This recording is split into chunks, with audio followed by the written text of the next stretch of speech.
Toe. Have you ever felt like you were thrown into a lion's den? Daniel literally was.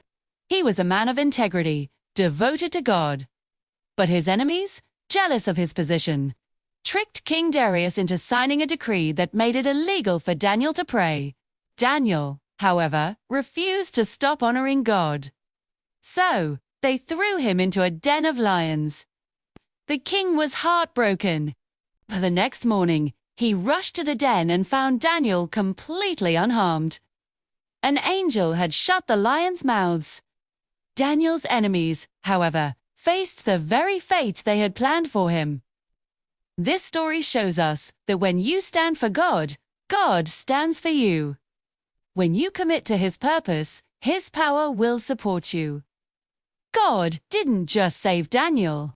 He promoted him. If you're facing your own lions, remember Daniel's faith. Trust in God, stand firm, and watch Him turn your trial into a testimony. If you want to experience this kind of faithfulness, simply turn to Him today. Thanks for watching, and don't forget to subscribe for more inspiring stories.